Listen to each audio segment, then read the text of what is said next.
오늘 우리에게 주시는 하나님의 말씀은 에스겔 47장 1절부터 12절까지 말씀이 되겠습니다. 구약성경 1226쪽입니다. 에스겔 47장 1절부터 12절까지 말씀입니다. 47장 1절부터 12절까지 저와 여러분이 한 절씩 교독하십니다. 그가 나를 데리고 성전 문에 이르시니 성전의 앞면이 동쪽을 향하였는데 그 문지방 밑에서 물이 나와 동쪽으로 흐르다가 성전 오른쪽 제단 남쪽으로 흘러내리더라. 그가 또 나를 데리고 북문으로 나가서 바깥길로 꺾여 동쪽을 향한 바깥문에 이르시기를 본즉 물이 그 오른쪽에서 스며 나오더라. 그 사람이 손에 줄을 잡고 동쪽으로 나아가며 천척을 측량한 후에 내게 그 물을 건너게 하시니 물이 발목에 오르더니 다시 천척을 측량하고 내게 물을 건너게 하시니 물이 무릎에 오르고 다시 천척을 측량하고 내게 물을 건너게 하시니 물이 허리에 오르고 다시 천척을 측량하시니 물이 내가 건너지 못할 강이 된지라.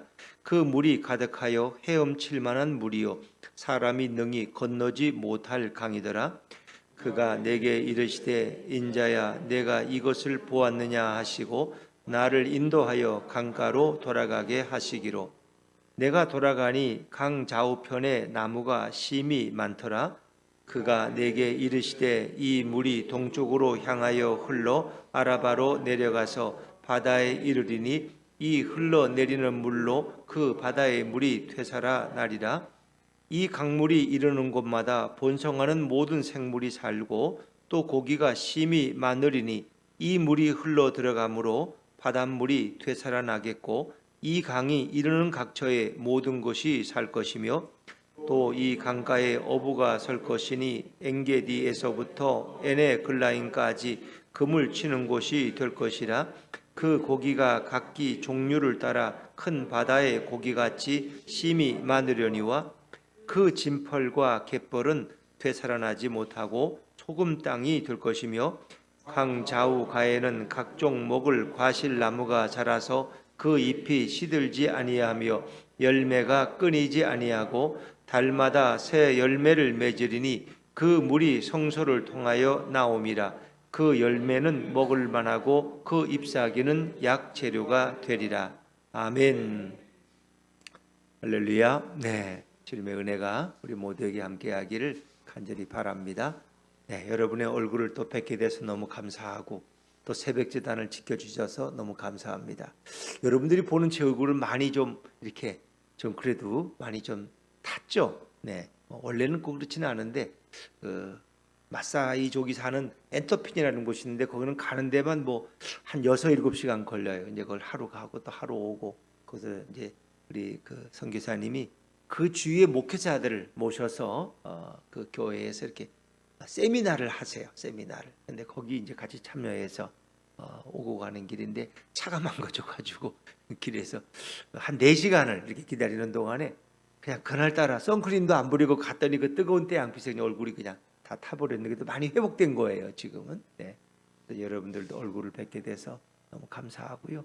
또 이렇게 새벽에 멀리서 우리 전사님이 또 오셔서 제단을 쌓아주시고 또 말씀을 전해주셔서 너무 감사하고, 만약에 이렇게 또 제단이 그냥 문이 잠기고 말씀을 전하지 못했더라면 얼마나 섭섭했을까. 그러나 우리 전사님이 또 그렇게 하시겠다고 또 그렇게 하셔서 참 너무 감사한 생각이 들고, 우리 각기문 선교사님도 선교지에서 이제 활동하지만 저녁에는 늘 그 선교센터에 있는 가족들이 다 모여서 늘 저녁에 1시간씩 예배를 드려요. 그래서 그분도 한 14년을 사역하면서 계속 거기서 이렇게 버텨나가고 하나님의 그 은혜 가운데 그 선교 사역을 확장시켜 가신 비결은 바로 예배다 하는 그런 말씀을 많이 하시고 참 은혜로운 시간이었어요. 같이 돌아가면서 기도하고 은혜로운 시간이었고, 이제 그분이 그 고르고초 쓰레기 더미에서 아이들을 모아서 가르치기 시작해요. 왜 엄마가 이렇게 쓰레기 줍는데 아이들이 거와서 같이 그냥 그 쓰레기 더미에서 노니까 걔들을 몇 명을 데려다가 이제 공부를 시키고 그것이 학교가 된 거예요. 쓰레기 더미 위에서 바로 옆에 바로 여기가 쓰레기 더미면 바로 옆에 쓰레기 더미가 머리 생각하는 게 아니라 끝이 안 보이는 쓰레기 더미를 생각하시면 돼. 그래서 엄마들이 거기서 하루 종일 일하니까 아이들은 거기서 하루 종일 또 뒤둥그는 거야. 근데 그 아이들을 모아다가 하나님 말씀을 가르치고 성경을 가르치고 공부를 가르쳤어요. 근데 그 아이들이 몇 명 안 됐지만 나중에 좀 늘어나가지고 이제 학년이 댕기고 이제 그래서 1학년부터 6학년까지 또 중학교 2학년까지 거기 이제 8학년 제도니까 그래서 그 옆에 공간을 비워서 학교를 옮겼어요. 그 바로 저 마을 바로 옆에. 그래서 이제 엘터도 학교라고 만들었는데 지금은 아이들이 한 200명 되고 와서 너무 행복하게. 그래서 오면 아침, 점심 다 먹고 집에서는 거의 식사를 못 하니까 아이들 엄마들이 뭐 쓰레기통 가서 거기서 그러고 있으니까 아이들이 너무 행복하고 그리고 아이들이 매일 예배 드려요. 거기는 점심 끝나면 1시간 동안 아이들이 200명 모여서 하나님 예배 드리고 참 놀라운 일이죠. 어떻게 학교가 예배를 매일 드릴 수 있겠어요? 1시간씩 그런 세상이 있더라. 근데 그 학교가 정규 학교야. 문교부에서 인정받은 학교인데 그것이 허락돼. 그 점심을 먹는데 뭐 아이들이 아침을 안 먹고 오니까 얼마나 많이 먹는지 그냥 조그만 아이들이 그냥 그렇게 열심히 뛰어놀고 주님을 찬양하고 참 이 놀라운 모습들 너무 참 보기만 해도 감격스러워서. 근데 그 아이들이 또 공부도 너무나 잘해요. 고등학교 진학하면 그 반에서 1등, 2등 하는 애들이 그 엘트학교 출신들이 나온다. 참 놀라운 일이죠. 그래서 하나님의 말씀으로 양육받는 것이 이렇게 참 우리도 어찌 보면 이 사립학교가 예전에 20, 30년 전에 그런 때가 있었던 것 같은데 기독교 학교 지금은 이제 그것이 다 허물어지고 예배를 못 드리게 하고 체풀을 학교에서 못하게 하고 이런 것들이 참 안타깝죠. 근데 그 교회는 매일 1시간씩 체풀을 선교사님이 설교하고 또 거기 선생님들이 전도. 근데 그 선생님들 중에 또 많은 분들이 그 학교의 봉사하는데 고로고초에서 그 쓰레기 더미에서 쓰레기 줍던 애들이 변화돼서 교사가 되기 설교를 하는 분들도 있고 참 놀라운 이게 하나님의 역사 같아요. 근데 지금도 그 쓰레기들이 변함이 없고 돼지들이 거기 기어다니고 그 뭐 무슨 이름 부르는 그 매 같은 게 다니면서 그 아이들 주고 사체 뭐 이렇게 짐승들 주고 사체 버리 그걸 다 뜯어먹어. 근데 그분들은 지금도 거기서 뭘 얻어내 빈병 병 깨진 거 모아서 그걸 먹고 살아가는 그런 모습들. 근데 그 고르고초 쓰레기 마을 더미에서 일어난 놀라운 복음의 역사. 참 그런 광경이 너무나 감동스럽고 또 그것이 여러 교회들을 섬기고 또 여기저기 학교들을 세우고 뭐 어떤 학교는 교실이 없는 학교를 생각해 보셨어요? 그 마사이 주교인 어디 그 우슈빌인가? 거기는 교회도 건물이 없어. 그건 또 교회에서 학교를 하는데 초등학교를 조그맣게 운영하는데 거기도 건물이 없어. 그래서 그냥 나무 밑에서 공부를 하고 예배드려. 그래서 참 저도 많이 기도했습니다만 그런 곳에 우리가 아름다운 교회 건물을 뭐 비를 피하죠. 그러니까 예배 드릴 때 이제 비가 오면 난리야. 이게 뭐 나무 밑에서 비를 못 막잖아요. 아이들이 학교 하다 공부하다가 비가 오면 그냥 우기 이제 가을철에 우기인데 그래서 저도 이제 함께 기도해야 되겠다. 여러분들과 함께 기도해서 정말 그런 곳에 뭐 교인들은 역사가 교회가 있고 한 40명이 모이는데 교회 건물이 없어요. 거기는 건물이 없어. 교인들이 모이면 그게 교회야. 나무 밑에서 예배드리는. 그러면서도 열심히 모이는. 참 그곳은 정말 물이 귀해가지고 이 교회도 보니까 이게 양철 지붕인데 그 밑에 이거 물 그거 수로를 달아가지고 그걸 또 큰 통에 모아서 그 물을 먹고 그 물로 씻고 동네 사람들이 다 그 교회 간판 지붕에서 내리는 물 그걸 가져가서 쓰고 그분들은 씻지도 않죠. 뭐 전기도 없고 뭐 수도도 없고 그 마사이족 같은 경우는 참 그러면서도 그분들은 너무 행복하고 예수님을 찬양. 예배 시간에 춤을 추면서 찬양하는 그런 모습을 볼 때, 야 복음의 능력이란 이런 것이구나. 우리는 점점 모든 것이 살기 편해지고 그러면서 주님을 잊어버리지만 그분들은 너무 단순한 삶 속에서 더구나 그 나이로비 고로고초 그 쓰레기 마을에서 일어난 참 놀라운 복음의 역사는 정말 하나님의 은혜구나 하는 것을 깨닫게 됩니다. 그래서 선교사님이 그 고로고초에서 원래 이제 지란이 합창단 그 아이들을 돕는 일로 이제 갔다가 근데 그 전사님 댁에서 일하는 선교사님 댁에서 일하는 그 여자 청년 보니까 지란이 합창단 출신이야. 한국에도 와서 찬양했던 고로고초 마을에 살던 그 아이가 그 학교에서 우정한 학교를 다니고 선교사님 학교를 보내줘서 성인이 돼서 가서 이제 복음을 전해. 가서 이 사람들에게 예수님 사랑. 그러니까 그 교회는 이런 평신도들이 다 설교자야. 참 놀랍죠.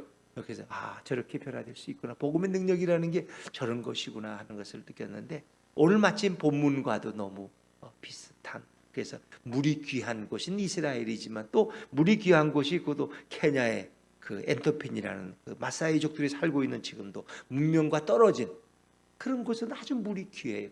그러나 그곳에서도 복음의 역사는 물줄기가 퍼져나가고, 아이들은 말씀을 배우고 학교에 와서 예배를 드리고 성경을 배우고, 이런 일들이 어떻게 가능할까? 이게 바로 주님의 역사구나 하는 것을 느끼게 됩니다. 자, 오늘 이제 생명수의 환상인데, 아직은 이스라엘 백성은 바벨론 포로 상태에 있는 겁니다.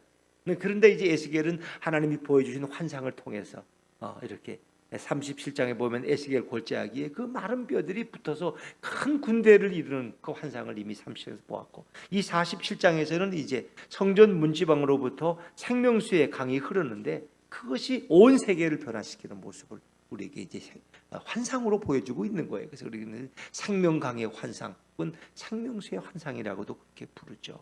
그래서 에스겔이 그 오래전에 보았던 이 환상이 바로 얼마 후에, 한 600년 후에 사도 요한이 반모섬에서 보았던 요한계시록 22장의 환상과 너무나 유사하다는 거죠. 그래서 하나님의 그 예언은 변함이 없는 거예요.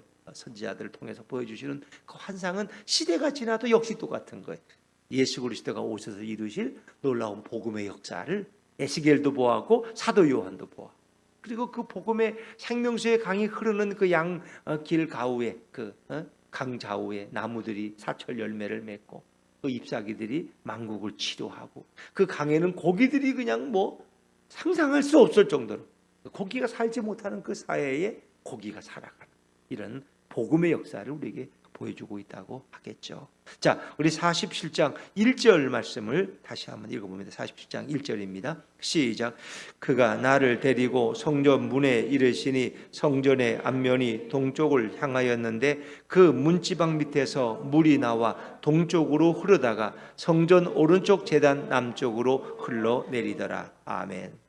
그가 나를, 어떤 사람이, 그 천사가 이렇게 말하죠. 어떤 그가 나를 데리고 성전 문에 이르시는데, 그러니까 그 성전이라는 것은 환상 속에서 보지만 예루살렘 성전을 일단 의미한다고 봐요. 성전은 다 허물어졌죠. 그러나 이제 환상 가운데 그 성전을 보는데, 성전의 앞면이 동쪽을 향하였다. 이 성전 문지방 밑에서 물이 나와 동쪽으로. 만약 이제 우리 화장실에서 저 옥상에 문제가 생겨가지고 복도에 물이 떨어지니까 난리가 난 거 아닙니까? 이 강단 밑에서부터 물이 나온다면 여러분도 놀래겠죠. 이거 건축이 잘못됐나, 수도관이 터졌나, 이제 그러면 집이 허물어지겠죠. 그런데 이것은 그런 물이 아니에요. 환상으로 보는 그 생명수의 강이 성전 문지방 밑에서, 이 성전 문지방이라는 것은 성소와 지성소를 의미하는 거예요. 그 지성소 가장 깊은 곳, 그곳으로부터 물이 흐르기 시작해. 그것이 오른쪽 제단 남쪽으로 흘러내린. 근데 그 물이 처음에는 조금씩 물이 스며드는 것처럼 물기가 있었는데 점점 그 물줄기가 커져가더라는 거예요. 그래서 이제 그 사람이 그것을 보고 이렇게 청량을 냈어. 자를 가지고 한 척 한 척 하는 것은 우리가 보는 한 45cm, 50cm 정도. 근데 그 자를 가 청량하는데 그 물이 점점점 양이 많아지는 거예요. 자, 우리 조금 더 나아가서 3절 말씀을, 3절입니다. 3절 시작. 그 사람이 손에 줄을 잡고 동쪽으로 나아가며 천척을 측량한 후에 내게 그 물을 건너게 하시니 물이 발목에 오르더니, 물이 이제 발목까지 찼다는 거죠. 근데 그 다음 4절에 다시 또 측량하니 무릎까지 또 그 물이 올랐다. 그 5절에 다시 또 보니까 정말 헤엄칠 만한 물이 됐는데, 이제는 건너지 못할 허리까지 물이 차고 결국 헤엄칠 만한 물이 되었어요. 자, 5절 말씀으로, 5절입니다. 시작. 다시 천척을 측량하시니 물이 내가 건너지 못할 강이 된지라. 그 물이 가득하여 헤엄칠 만한 물이요 사람이 능히 건너지 못할 강이더라. 놀라운 일이에요. 처음에는 무릎에, 발목에, 그 다음에 4절에 보니까 무릎까지 올라요. 그 다음에는 허리까지 올라. 그 다음에는 헤엄칠 만한 물이 되었고, 이제는 건너지 못할 강이. 그러니까 그 성전 밑에서 물이 흘러나오는데 그 물이 어마어마한. 마치 이걸 보면 어떤 생각이 들어요? 그 이스라엘 백성이 광야에서 마사다라는 곳에서 물이 없어서 불평할 때 하나님께서 모세에게 그 반석을 향해서 지팡이를 치라 그러잖아요. 그래서 반석을 향해 지팡이를 칠 때 물이 터져 나오는데 무려 200만 명이 먹을 정도로 풍성한 물이 그 제단 밑에서 나왔다. 그 돌 밑에서. 그렇죠. 상상해 보세요. 200만 명이 먹으려면 얼마나 많은 물이 필요하겠어요. 그것은 아마 큰 강줄기를 이루었을 거예요. 아마 어찌 보면 그 하루에서 수용을 할 수 있는 정도에서 200만이 먹고도 물이 부족하지 않다. 이런 역사. 이것이 바로 성전 문지방으로부터 흘러내리는 그 물. 그러니까 이스라엘은 일단 물이 귀하다는 거. 물이 먹을 물도 부족해서 그러는데 거기에 풍성한 물. 근데 이 물은 결국은 먹는 물 정도가 아니라 세상을 변화시키는 구원의 생명수였다. 그러니까 1차적으로는 지금 바벨론 포로에 있는 그들의 목마름, 그들의 갈증, 그들의 그 노예 생활로 인한 고통, 이제 그런 것이 회복되는 것을 우리에게 보여주는 거죠. 그래서 바벨론에 포로되었던 그들이 돌아와서 마치 온 사방 천지에 물이 흐르듯 성전에서부터 물이 내려서 모든 것을 살리고 회복시켜 죽어가는 그 백성, 지금은 예루살렘에 아무도 살지 못하고 폐허게 된 그곳이 이제 모든 것이 회복되고 소송되고 생명력의 역사가 넘치는 곳으로 바꿔질 것이다. 사해라는 것은 소금기가 많아서 고기가 못 살잖아요. 근데 심지어 그 사해에도 고기때가 넘쳐나는 그런 은혜가 임할.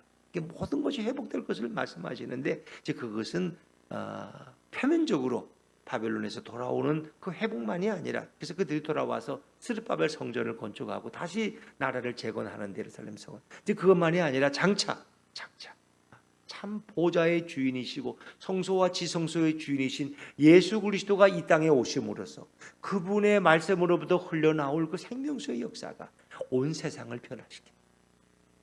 죽어가는 영혼들을 구원하고 그분을 믿는 자마다 영생을 얻게 되고 죄에서 자유함 받고 온 세계가 변화될 것을. 그래서 이 땅에서 지금도 그 일은 진행 중이지만은 궁극적으로 예수님이 재림하심으로써 이루실 새하늘과 새 땅의 역사를 우리에게 보여주고 있는 것이죠. 자, 우리 좀 더 나아가 보겠습니다. 자, 그 물이 어떻게 흘러가느냐? 우리 6절에서 8절까지, 6절부터 8절까지 한번 또 같이 읽어보죠. 시작. 그가 내게 이르시되 인자야 내가 이것을 보았느냐 하시고 나를 인도하여 강가로 돌아가게 하시기로 내가 돌아가니 강 좌우편에 나무가 심이 많더라. 그가 내게 이르시되 이 물이 동쪽으로 향하여 흘러 아라바로 내려가서 바다에 이르리니 이 흘러내리는 물로 그 바다의 물이 되살아 나리라. 아멘.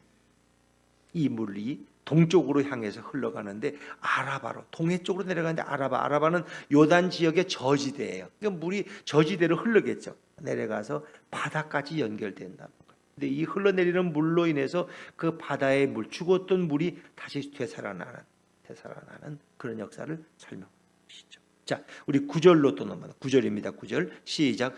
이 강물이 이르는 곳마다 번성하는 모든 생물이 살고 또 고기가 심히 많으리니 이 물이 흘러 들어가므로 바닷물이 되살아나겠고 이 강이 이르는 각처의 모든 것이 살 것이며. 이 생명수의 강이 이르는 곳마다 이 회복되는 죽었던 고기들이 살아나고 살아나 죽었던 영혼들이 회복되는 예수님의 생명의 역사, 복음의 역사를 가리키는 것이죠. 그래서 여기서는 산다는 말이 계속 나와요. 9절에도 이 번성하는 모든 생물이 살고, 그렇죠? 이 물이 흘러 바닷물이 되살아나겠고 이 강이 이르는 각처의 모든 것이 살 것입니다. 오늘도 교회가 세워지고 선교사님들이 들어가는 곳마다 그 우상 숭배에 빠져있던 그 죽음의 땅에 생명의 역사가 증거되고 그들이 예수로 인해서 기뻐하고 즐거워하는 정말 이런 놀라운 일들이 역사 속에 있을 것을 이미 에스겔이 그 환상을 보았고 지금 그것이 현실로 이루어지고 있는 거죠. 복음이 들어가서 복음의 능력, 하나님의 말씀의 힘은 너무나 위대하다. 결국 이제 이 흘러나가는 이 모든 물은 예수님의 배로부터 흘러나오는 생명수를 가리키는데 그것은 이제 여러 군데 표현이 있죠. 우리 성경을 좀 찾아보실까요? 먼저 사마리아 여인을 만난 예수님의 말씀부터 우리 요한복음 4장 13절입니다. 한번 찾아보시죠. 앞으로 쭉 가셔서 요한복음 4장 13절, 14절, 147쪽입니다. 신약성경. 요한복음 4장 13절, 14절 두 절 말씀. 다 찾으셨으면 아멘 하실까요? 네, 같이 한번 읽죠. 시작. 예수께서 대답하여 이르시되 이 물을 마시는 자마다 다시 목마르려니와 내가 주는 물을 마시는 자는 영원히 목마르지 아니하리니 내가 주는 물은 그 속에서 영생하도록 솟아나는 샘물이 되리라. 물을 들어왔던 여인에게 예수님이 물 좀 달라 그러니까 신경질을 내는 거예요. 당신은 유대 남자인데 왜 사마리아 여자인 나에게 물을 달라 그러냐고. 이 예수님 말씀하신 너가 너에게 물을 달라고 하는 이가 누구인지 알았더라면, 그리고 그가 너에게 주실 것이 어떤 것인지 알았더라면 너는 그에게 물을 달라고 요구했을 것이고 그는 그에게 너에게 엄청난 생수를 주었을 것이다. 그랬더니 그 여자는 당신은 우물을 뜰 수 있는 도래박도 없고 줄도 없는데 어떻게 여기서 야곱의 우물에서 물을 뜰 수 있겠냐고 말이야. 당신이 우리 조상 야곱보다 더 크신 분이냐. 이 우물은 야곱의 우물이고 야곱 때부터 사용하던 우물인데 당신이 야곱보다 크니까, 예수님 말씀은 야곱보다 크다는 걸 말씀은 안 하지만 이 물을 마시면 다시 목말라 갈증. 그러나 내가 주는 물을 마시는 자는 영원히 목마르지. 이게 바로 복음의 생명수, 하나님의 말씀. 그렇죠? 이 말씀하시는 거예요. 그러니까 여인이 이제 내게도 그런 물을 줘서 다시는 여기 물길로 오지 않게 해달라고 이렇게 요청하는 이야기로부터 또 시작되죠. 자, 그리고 그 다음에 요한복음 7장 37절, 요한복음 7장 37절 38절인데 보시죠. 요한복음 7장 37절 38절. 자, 예수님께서 성전에 쓰셔서 하신 말씀이에요. 자, 37절 38절 같이 한번 읽죠. 시작. 명절 끝날 곧 큰 날에 예수께서 서서 외쳐 이르시되 누구든지 목마르거든 내게로 와서 마시라. 나를 믿는 자는 성경에 이른과 같이 그 배에서 생수의 강이 흘러나오리라 하시니. 아멘. 나를 믿는 자는 성경에 그 배 생수의 강이 흘러난다. 목마르거든. 예수님은 나올 복음의 역사. 근데 이제 그것을 성령이라고 또 성경은 표현하고 있죠. 39절 요한복음 7장 39절 같이 39절입니다. 시작. 이를 그를 믿는 자들이 받을 성령을 가리켜 말씀하신 것이라. 예수께서 아직 영광을 받지 않으셨으므로 성령이 아직 그들에게 계시지 아니하시더라. 네. 하나님의 말씀이 전해지는 것은 성령의 역사예요. 복음의 생명수가 흐르는 것은 바로 성령. 왜? 성령은 하나님이시거든. 예수님이고 하나님이고 성령이 다 하나님이시네. 그분들의 역사 가운데서 복음이 증거되는 것마다, 하나님의 말씀이 증거되는 것마다, 그렇죠? 그래서 이 박기문 선교사님의 그 선교 사역의 특징은 하나님 말씀을 먼저 주는 거예요. 그분은 물질을 주는 것이 아니라, 돈을 주는 것이 아니라 가난한 사람들에게 먼저 말씀을. 물론 그 아이들을 다 먹이고 그렇게 하죠. 그러나 그게 그분은 우선이 아니에요. 그래서 그분의 쓴 책도 복음으로, 복음이면 충분하다. 하나님 말씀이 들어가면 사람은 다 변하게 되어 있다는 거예요. 돈부터 주면은 돈을 깨닫지만은 복음은 안 들으려고 그래. 자꾸 돈만 달라고 그러고 빵만 달라고 그래. 근데 그분은 철저하게. 그래서 엘토도 학교도 매일 아침에 오면은 잠깐 말씀 전하고 선생님이 기도하고 수업을 시작하고, 그리고 점심 먹고 나서 1시간 동안 예배를 드려. 근데 그 아이들이 예배를 인도해. 자기들 쪽에 합창단이 나가서 찬양을 인도하고, 선생님이 찬양을 인도하니까 아이들이 찬양을 인도해. 아이들이 참 놀라운 모습이지. 앞으로 좀 보여드릴 기회가 있겠죠. 뭐 동영상도 찍고 사진도 찍었는데 정말 저렇게 할 수 있구나 하는 것을 느끼는데, 뭐 우리보다는 물론 단순한 삶이지만 그들에게 하나님의 말씀을 전할 때 일어난 정말 아름다운 변화라고 생각이 되어집니다. 자, 바로 예수님으로부터 흘러나온 이 복음의 역사가 바로 성령의 생명수라고 말할, 성령의 역사 가운데 흐르는 말씀의 역사, 말씀의 강, 생명수의 강이 흘러가서 모든 것이 살아난다는 거예요. 자, 우리 10절 말씀도 10절입니다. 10절 시작. 또 이 강가에 10절, 다시 에스겔로 돌아옵니다. 에스겔 47장 10절 다시 한번 읽죠. 시작. 또 이 강가에 어부가 설 것이니 엔게디에서부터 에네글라임까지 금을 치는 곳이 될 것이라. 그 고기가 각기 종류를 따라 큰 바다의 고기같이 심히 많으려니와. 엔게디와 에네글라임은 이 사해의 이쪽 끝에 저쪽 끝을 얘기하는 거예요. 그러니까 고기가 살지 못하는 소금 바다, 이 사해에도 생명의 역사가 일어난다는 거죠. 엔게디에서부터 에네글라임까지. 그래서 사해. 원래 갈릴리에 가면 어부가 많아요. 그런데 사해에는 고기 잡는 사람이 지금도 없죠. 왜? 거기는 소금이 너무 인기가 있어. 사람이 둥둥 뜨는데 고기가 어떻게 살아요? 못 살죠. 근데 거기에 이런 회복의 역사가 일어난다. 그래서 그물 치는 곳이 되고 고기가 각기 종류를 따라서 큰 바다의 고기 같이 이 사해에 이 고기가 막 그냥 넘쳐나는 이런 놀라운 역사를 가리키는 거죠. 죽음의 땅, 저주의 땅에 생명의 역사. 예수의 복음이 증거되고 하나님을 찬양하는 그런 아름다운 모습을 볼 수 있는 거죠. 이제 그런 가운데 한 가지 이제 11절에 보니까 그 진펄과 갯벌은 되살아나지 못하고 소금탕이 이게 사해의 한쪽에 진펄, 이거 진흙구덩이. 그곳은 이제 그 새로운 생명수를 받아들이지 않는 거예요. 그 완악함, 완고함, 고집스러움. 그래서 그 복음의 생명수를 거부하는 땅을 진펄과 갯벌이라 그래요. 그래서 거기는 그냥 소금 땅이 될 것이고 생명의 역사가 일어나지 못하는. 그러니까 이 복음이라는 건 아무리 놀랍게 증거돼도 마음을 열지 않으면 그 복음은 증거 없어.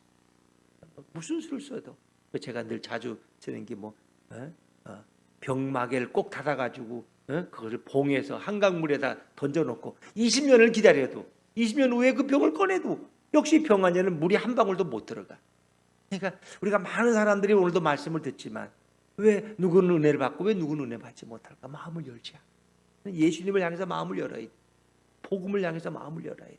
그 복음의 말씀에 내가 순종하고 그 말씀을 받아들이고 내가 그대로 순종하겠습니다 하는 복음 받아들이는 거예요. 억셉트하는 거죠. 그래서 예수님이 오늘도 요한계시록에도 보면은 이렇게 문 밖에 와서 문을 두드리고 있는 거예요. 너의 마음의 문을 열어라. 너희 가정의 문을 열어라. 내가 들어가서 너희 가정을 변화시키겠다. 그러니까 뭐 세상 없어도 주님이 오셔도 이 열지 않은 꽁꽁 묶인 이 마음은 어떻게 열 수가 없다. 참 안타까운. 그래서 이 진벌과 갯벌은 그대로 이 복음의 역사에 동참이 안 돼요.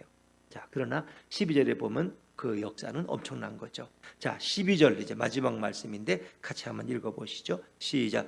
강 좌우가에는 각종 먹을 과실 나무가 자라서 그 잎이 시들지 아니하며 열매가 끊이지 아니하고 달마다 새 열매를 맺으리니 그 물이 성소를 통하여 나옴이라.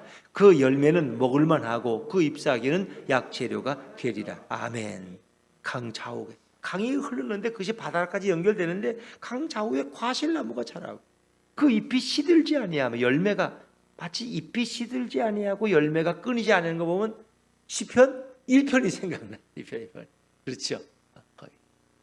그 가뭄에도 그 잎이 시들지 아니하고 열매가 끊어지지 아니하는 시편 1편의 역사. 그것이 바로 말씀의 역사예요. 달마다 새 열매를 맺어 그 나무들이. 그리고 그 물이 성소를 통하여 나오는데 성소 바로 지성소를 나와요. 그 지성소와 성소의 주인이 예수 그리스도예요. 예수님부터 흘러나오는 그 생명강의 역사가 결국 모든 나무를 살리고 달마다 열매를 맺게 하고 그리고 열매는 먹을만한데 그 잎사귀는 약재료가 된다는 놀라운 말씀을 주고 있죠. 그런데 이 환상을 바로 사도 요한도 똑같이 보았어요. 그리고 그것을 계시록 22장에 소개하고 있잖아요. 자, 요한계시록 우리 22장으로 가다 볼까요? 우리 이제 에스겔 덮으셔도 괜찮습니다. 요한계시록 22장으로 가보시죠. 장차 이루어질 주님의 나라의 모습을 우리에게 설명하고 있는 거죠. 성경 제일 마지막 장이 요한계시록 22장. 요한계시록 22장 1절 2절 말씀. 다 찾으셨으면 아멘 하시고 같이 한번 읽어보시죠. 시작. 또 그가 수정같이 맑은 생명수의 강을 내게 보이니 하나님과 및 어린 양의 보호자로부터 나와서 길 가운데로 흐르더라. 강 좌우에 생명나무가 있어 12가지 열매를 맺되 달마다 그 열매를 맺고 그 나무 잎사귀들은 만국을 치료하기 위하여 있더라. 아멘. 수정같이 맑은 생명수의 강을 보았어. 근데 그것은 하나님과 어린 양의 보좌, 성소와 지성소로부터 흘러나오는. 그러니까 에스겔이 본 환상과 동일함. 그렇죠? 길 가운데를 흐르고 생명나무가 있고 12가지 열매를 달마다 맺고 그리고 그 잎사귀들은 만국을 치료하기 위하여 있더라. 하는 이 놀라운 말씀이 사도 요한도 이것을 환상을 보았어요. 이것은 예수님이 오셔서 이루어질 복음의 역사. 전 열방의 그 케냐 그 땅 끝까지 저 지구촌 끝까지도 복음이 증거되는 생명강의 역사를 우리에게 보여주고, 그분들 그 케냐 말로는 이제 그 스와로르라고 그러는데, 그분은 이제 영어도 쓰지만 스와로를 쓰는데, 지금 이렇게 못 알아듣죠, 스와로 현재로. 근데 그 전하는 그 집사님이 그래서 문구가 뭐냐니까 하나님을 문구란. 그분 예수 그리스도라 그렇게 말씀하셨어요. 그러면서 그 참 이렇게 고로고초에서 쓰레기 줍는 분들 한 이렇게 포함해서 우리 이제 스태프들 해서 한 14-5명이 예배를 드리고, 아이들도 와서 또 같이 거기 예배를 드리고 그러시던 아이들. 근데 정말 이곳에 생명수의 강이 흐르는구나 하는 것을 느낄 수가 있었어요. 근데 그분이 늘 하나님과 예수 그리스도로부터 나온 그 말씀을 하박국 3장을 가지고 설교하시는데, 무슨 말인지 제가 통역을 안 하니까 알아듣지는 못하지만 알아들은 것은 문구한 하나님이라는 거예요. 그 쓰레기 더미 위에서 하나님을 외치고, 거기서 예수 그리스도를 증거하는 참 그 모습에 정말 놀라움을 가졌습니다. 이것은 바로 우리의 삶 속에서도 이루어지는 것이죠. 우리 마지막으로 시편 1편 우리 다시 한번 찾아보고, 시편 1편입니다. 여러분이 너무나 잘 아는 말씀, 복 있는 사람의 역사. 근데 이 말씀이 바로 에스겔과도 연관이 되는 거죠. 우리 시편 1편 3절 말씀, 804쪽입니다. 시편 1편 3절 말씀, 3절 2절 3절 같이 읽죠. 2절 3절 시작. 오직 여호와의 율법을 즐거워하여 그의 율법을 귀하로 묵상하는도다. 그는 시냇가에 심은 나무가 철을 따라 열매를 맺으며 그 잎사귀가 마르지 아니한 같으니 그가 하는 모든 일이 다 형통하리로다. 아멘. 하나님의 말씀을 묵상하는 그들에게는 철을 따라 열매를 맺고 잎사귀가 마르지 않고 모든 일이 형통한다. 그 형통의 의미는 이제 또 많은 의미를 가지고 있지만은 말씀이 증거되는 곳에, 복음의 역사가 일어나는 곳에 이런 일이 일어날 것이다 하는 것을 에스겔을 통해서 말씀하고 있고, 저도 마치 그 현장을 보고 온 것 같은, 참 너무 감사하게 생각하고, 그 엘터트 교회에서 주일날은 저도 이제 그 교회 이 대회에서 설교 할 수 있었어요. 근데 아이들이 같이 이렇게 예배를 드리다가 거기는 이제 설교 시간 되면 아이들이 찬양하고 축복 기도를 받고 다시 자기들 교실로 다 가요. 그리고 어른들만 대상으로 설교를 이렇게 했는데, 정말 참 우리들도 배울 바가 많고, 이제 그곳에는 스크린이라는 게 없어서 다 성경을 가지고 온다는 사실이야. 일단은 스크린이 없으니까 성경을 다 찾는다는 사실이야. 그 성경을 다 잘 알아. 그분들은 성경이 다 그냥 애들 성경이고 어른 성경이고 막 걸레가 됐어. 하도 찾아가지고 그냥 그 매일 예배를 드리니까 그렇게 말씀을. 우리는 이게 참 많이 반성을 해야 돼. 이 스크린이라는 게 좋은 게 아니야. 그렇죠? 그래서 문제는 하나님 말씀이 그만큼 중요한 것이고, 그 어린이들의 마음을 변화시켜서 그곳에 또 새로운 또 말씀의 선교사가 되게 하시는 하나님의 역사가 지금도 살아있고, 지금도 사도행전은 진행 중이라는. 그래서 우리도 그 역사에 좀 동참하면 좋겠다, 그런 마음이 저는 많이 들어왔고 또 기도하게 됐어요. 우슈빌이라고 하는 곳에, 저희들이 갔던 엔터펜이라는 곳에는 양철 지붕 교회가 있어요. 그 옆에 조그만 창고 같은 집도 있어서 저희들이 이제 그 창고 같은데 이렇게 머무르고 그렇게 했는데, 거기서 식사도 하고 그렇게 했는데, 그 우슈빌 바로 옆 동네는 우슈빌이라는 곳은 예배당이 없어요. 그냥 나무 밑에서 예배드려서 40여 명이 거기서 또 일주일 동안 초등학교가 또 열려. 거기서 아이들 양이 지나다니면서 그렇게 하는데, 우리 교회가 아직 얼마 안 된 개척교회지만 우리가 정말 그곳에 교회를 세울 수 있다면, 예배드리게 할 수 있다면 얼마나 좋을까. 그래서 여러분들이 반대하지 않으면 주님은 너무 기뻐하시는 것 같아. 그 일에 우리가 개척교회이지만 또 하나의 교회를 그곳에. 근데 거기는 시간도 한 6-7시간을 가서 이 물자를 옮기는 게 문제야. 차도 제대로 못 들어가는 이제 그런 곳인데, 그래도 하나님은 그곳에서 역사하시더라. 우리가 기도하고 정말 그런 일들이 일어날 수 있다면 얼마나 좋을까 하는 그런 마음의 소망을 가지고 저도 왔습니다만은, 여러분들도 함께 기도해 주시기 바랍니다. 정말 우리 예수품 교회를 통해서 이런 생명수의 강이 이 지역에 많은 영혼들에게, 또 저쪽 케냐 땅 끝에까지 그것이 흘러갈 수 있다면 주님이 얼마나 기뻐하실까. 날마다 우리 삶 속에서 그 생명수의 역사, 복음의 역사를 경험하는 우리 모두가 될 수 있기를 주님의 이름으로 축원합니다. 기도하겠습니다. 주님 감사.